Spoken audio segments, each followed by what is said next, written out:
bonjour à tous, j'espère que vous allez bien. Bon, on fait un petit tour du potager là sur cette mi-octobre qui approche. Bon, là, il n'y a plus grand-chose, je commence à préparer le terrain.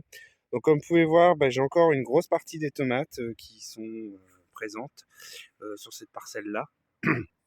Alors, vous pouvez voir, hein, il y en a encore pas mal de grappes.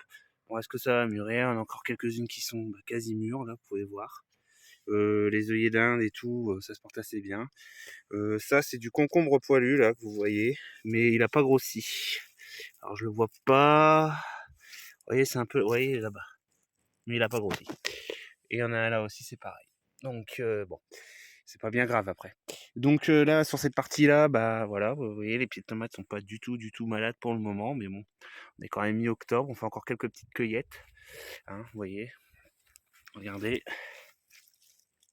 Voilà, celle-là, si elle se fait pas becter par les oiseaux, elle devrait être bonne d'ici peu. Là, c'est pareil, vous voyez. Puis après, là, les pieds ont commencé à être arrachés. Puis là, c'est mes cultures en pot, donc les framboisiers que j'ai fait. Mon Altea que j'ai fait une vidéo juste avant. Et là, c'est mon arbre à mûr, hein, vous pouvez voir, qui pousse tranquillement et qui continue à pousser.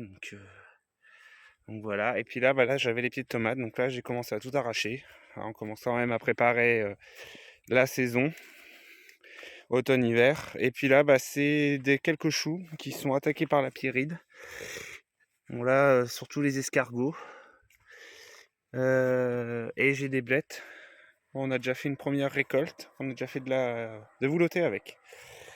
Donc voilà le potager. Le potager, vous pouvez voir, il n'y a plus grand chose dedans, hein. Donc là, j'ai commencé à préparer mon sol. Alors, comme sur une des vidéos, je vous ai expliqué comment je préparais le carré potager. C'est un peu la même chose, mais en plus grosse quantité sur le terrain principal. C'est-à-dire qu'en dessous, là, j'ai mis du fumier décomposé, juste gratter un petit peu. J'ai posé tous mes déchets verts au-dessus. Et après, quand les feuilles vont vraiment commencer à bien tomber, je vais recouvrir de feuilles mortes. Donc, vous pouvez voir, hein, les œillets d'Inde sont encore vachement fleuris, encore vachement beaux pour la saison. J'ai encore les poireaux qui sont pas trop vilains mais qui sont pas très très gros, donc je pense que dès que je peux, je vais essayer de les rebooster un peu. Et les haricots là-bas, c'est la fin, hein. Je fais la dernière cueillette hier et puis les derniers ils étaient pas très beaux, donc je vais pas tarder à les arracher aussi. Ensuite ici, vous avez de la mélisse et du persil, que je vais pouvoir recouper le persil pour recongeler. Là c'est le coin aromate, vous pouvez voir, hein, qui se porte très très bien aussi, qui arrive doucement sur la fin pour certains trucs. Donc je vais voir si je peux pas récupérer les transvasés dans des pots pour cet hiver. Et puis là, vous avez un dernier pied de persil ici.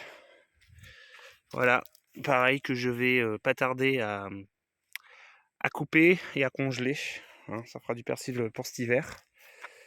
Et puis ensuite, voilà, hein, le tour va vite être fait.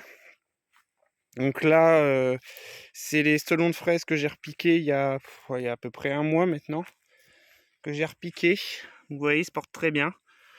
Donc j'ai fait un peu la technique de la lasagne, hein, c'est-à-dire que dans le rectangle, vous avez un peu de feuilles mortes, un petit peu de fumier, un peu de déchets verts, puis j'ai recouvert de terreau. Donc ça, c'est les rectangles que je récupère le long de la clôture là-bas, parce que je vais pas tous les laisser, je vais en laisser que 2. Et voilà. Et puis là, vous avez les kiwano. Alors les kiwano, alors celui-là, il va être bon bientôt à récolter. Voilà. Il va même être bon. Même maintenant, peut-être encore le laisser un peu. Par contre, vous voyez, les autres, ils ont un peu plus de mal, hein. Ils ont un petit peu plus de mal à mûrir. Faut dire que les nuits commencent à être fraîches. Et le pied commence un petit peu à dépérir, hein, ce qui est normal. Donc là, c'est un carré que je vais réutiliser bientôt pour planter de l'ail. Donc, bon, il faudra que je le prépare aussi. Puis là, c'est mon pied de butternut. Alors, butternut, j'ai qu'une dessus, qui est là. Voilà, et je vais peut-être en avoir une deuxième, on va voir, qui est juste là, mais est-ce qu'elle va aller jusqu'au mûrissement, je sais pas. Et là, c'est les fraisiers que j'avais repiqués, voilà, qui se sont fait foutre en l'air par les oiseaux, mais qui sont pas trop vilains pour le peu que j'ai récupéré.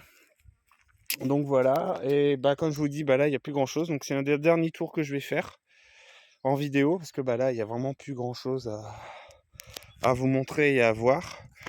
Bah, tout ce que je peux vous dire, c'est que cette année j'ai été assez content quand même des résultats, à part bon les carottes que j'ai complètement loupées. On peut pas toujours tout réussir, hein. Les oignons en semis, les échalions aussi, que j'ai pas réussi cette année, mais bon, tout ce que je réussis pas souvent, je retente l'année suivante. Les oignons en semis, j'avais réussi la saison dernière, mais là, cette année, j'ai pas réussi. Voyez, regardez, encore les abeilles qui travaillent encore. Vous voyez. Ensuite, vous avez... qu'est-ce que j'ai... Bah, les melons et pastèques, ça a été, voilà, pareil, un échec total. Les poireaux, c'est mitigé. Bon, les tomates, courgettes, tout ça, j'en parle pas. Là, ça a été à gogo, hein. C'est franchement assez content pour vous dire. On est au mois d'octobre et on mange encore un peu de tomates et on en cueille un peu encore. Et je pense que je suis pas le seul en France.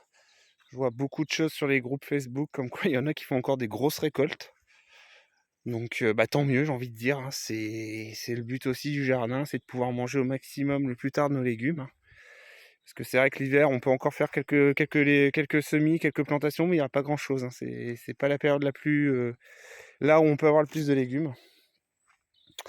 Donc voilà. Bon, bah, j'espère que cette petite vidéo vous aura plu. Bah, surtout, si ça vous a plu, bah, n'hésitez pas à liker, à vous abonner à la chaîne.